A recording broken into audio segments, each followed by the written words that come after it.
Good morning students. நீங்கள் எல்லோரும் நலமாக இருப்பீங்கன்னு நம்புகிறேன். இன்றைக்கி கிளாஸில் போன வகுப்பில் பார்த்த பயட் சாவர்ட் லா அதோட அப்ளிகேஷன்ஸ் 2 இது பார்க்க போகிறோம். முதல் application magnetic field at a point due to a circular coil carrying current. மேல்நிலை 2ஆம் வகுப்பில் 3வது பாடத்தில் பயட் சாவர்ட் லாவோட அப்ளிகேஷன் இது.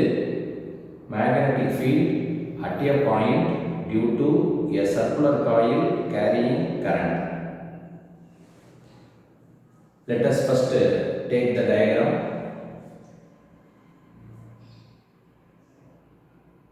A circular coil of radius r with the center O is taking a current I in anti-clockwise direction. P is a point on the axis of the circular coil at a distance z from the center of the coil O.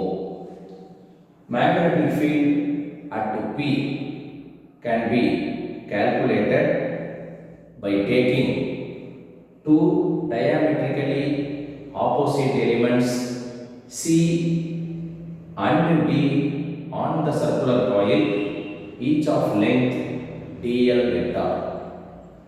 Let r vector be the vector which joins the current element ideal vector at C and D with the point P. Now, from Bayet and Savart law, magnetic field at P due to one of the current elements ideal vector at C is dB vector is equal to mu naught by 4 pi I dl vector cross r cap by r square. This is the vector notation of Bayet and Savart law. In magnitude, dB is equal to mu naught by 4 pi I dl sin theta by r square. Here, the angle between ideal vector and r vector is 90. So sin 90 becomes 1. So I write dB is equal to mu naught by 4 pi I dl by r square. This is equation number 1. dB, the magnetic induction or magnetic field, is a vector quantity. Magnitude of dB is written here. What is the direction of dB at P due to current element ideal at C? From the right hand rule for cross product, if this is the direction of ideal vector and this is the direction of r vector, then this should be the direction of the third vector dB vector. From the right hand rule for cross product, dB vector will act in the perpendicular plane which is perpendicular to the plane containing both ideal and r. So in the third plane, idhula dhaan dB vector act pannum. So the third vector dB vector acts in a direction which is perpendicular to the plane containing ideal vector and r vector. So dB vector points along the direction PR due to current element ideal vector at C. Similarly, dB vector points along the direction PS due to the current element ideal vector at D. dB vector points along PR due to current element at C. dB vector points along PS due to current element at D. Now, from the diagram OPC, this is the angle phi. I have also marked angles phi here and also here. These two angles are equal. How can one take this phi and this phi as equal angles? The reason is as follows. Now, due to current element at C, dV vector points along PR. We have already mentioned the point. And due to current element at D, dV vector points along PS. Resolving dV vector into two components, dV cos phi components acting along the y direction cancel each other. Here is the direction for unit vector x, y and z. dV cos phi components acting along the y direction cancel each other.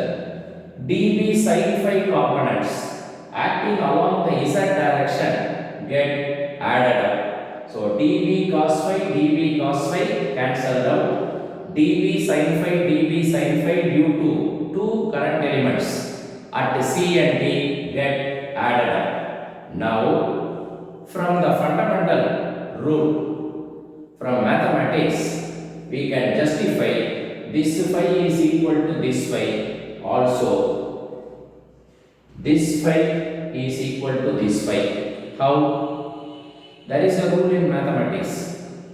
Angle between two straight lines is equal to the angle between their normals.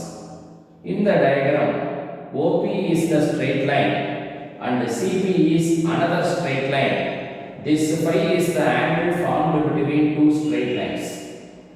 For OP, this line acts as perpendicular, and for CP, this line acts as perpendicular. So these two lines are perpendiculars to two straight lines OP and CP. The angle between two straight lines OP and CP is equal to the angle between their normals.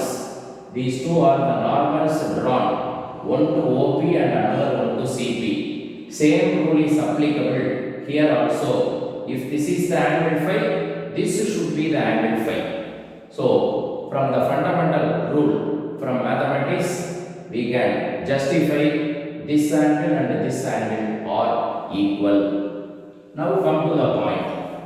What is the total magnetic induction at P due to dV sin phi component?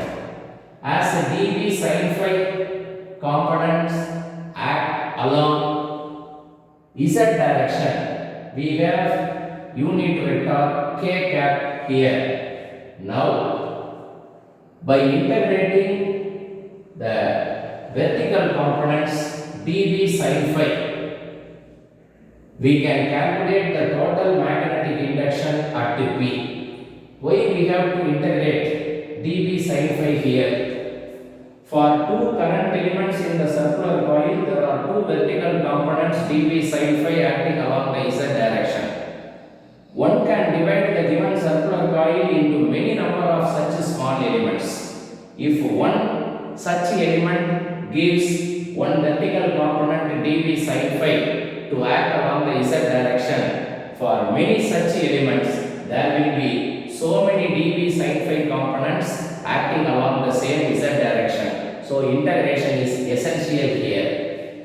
B vector is equal to dV vector is equal to integral dV sin phi k cap. This is equation number 2.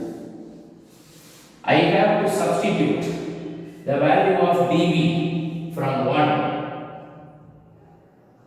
From this equation, I can substitute the value of dV. So what is the value of sin phi?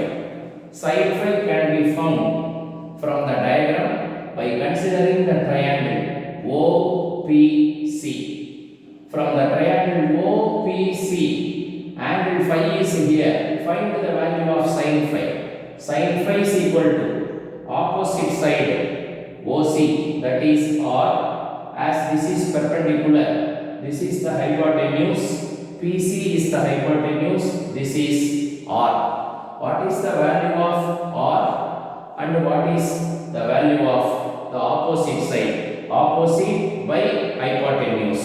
Substituting the values, sin phi is equal to opposite side R by hypotenuse, which is marked as R from Pythagoras. It is equal to R square plus Z square power half, which is the value of R, and R square is equal to capital R square plus Z square, which is equation number 3. Substituting the value of sin phi as capital R by R square plus Z square power half here, I can write B vector is equal to integral. For dB I have mu naught by 4 pi IDL by, for R square I have R square plus Z square into, for sin phi I have R by R square plus Z square power half k cap. By carefully substituting the value of sin phi and dB in the equation for dB, by carefully substituting the value of R square, one can write the equation correctly. B vector is equal to integral mu naught by 4 pi IDL by R square plus Z square into R by R square plus Z square power half k cap. Now see the denominator part. R square plus Z square power 1. This is R square plus Z square power half. This is a power m and this is a power n. We know that a power m into a power n is equal to a power m plus n. So this should be written as R square plus Z square power 3 by 2. Mu naught by 4 pi. Constant is taken out. I, steady current flowing through the coil, which is taken out. Radius of the given coil also constant, taken out. K cap is the direction which shows the dB sin phi component is acting along Z direction. I have to integrate dl. What is dl? When we integrate dl, we get L. For a circular coil, L is equal to the circumference of the coil or perimeter of the coil. For the perimeter, we have the formula 2 pi r, where capital R is the radius of the coil. So by integrating dl, we get L. For a circular coil, L is equal to 2 pi r. Substituting the value of L as 2 pi r in the above equation, B vector is equal to mu naught I r by 4 pi into R square plus Z square power 3 by 2 into 2 pi r. For Z axis, we have the unit vector k cap here. 2 pi, 4 pi cancelled 2 times. So B vector is equal to mu naught I r into r, which is R square by 2 into R square plus Z square power 3 by 2 k cap. This equation is suitable for a single coil. If there is only one coil, you can write the formula mu naught I R square by 2 into R square plus Z square power 3 by 2. If there are n turns or n number of turns are available in the given apparatus, for n turns, equation should be multiplied by n. So formula is rewritten as B vector is equal to mu naught ni R square by 2 into R square plus Z square power 3 by 2 k cap. Suppose the point P is here. If the point P is at the center of the coil, then there won't be any Z value. Z becomes 0. When Z becomes 0 here, R square power 3 by 2 becomes R power 3. R square in the numerator, R power the denominator are cancelled and one r is retained in the denominator part. So formula for magnetic field now becomes mu naught Ni by 2r k cap. This is the formula for magnetic field or magnetic induction at the center of the coil. So you have to note 3 points carefully. Magnetic field or magnetic induction at a point due to a circular coil. One circular coil is here. For n number of turns we have the formula here. At the center of the coil, here is the formula. I hope you can all understand. The derivative part of the magnetic field due to a circular coil carrying current according to Biot-Savart. I hope also you have enjoyed this video. If this question is asked in the public exam, draw the diagram carefully, write the description in 4 points, take the derivative part carefully, arrive at the final equation B is equal to mu naught Ni by 2r k cap. Thank you.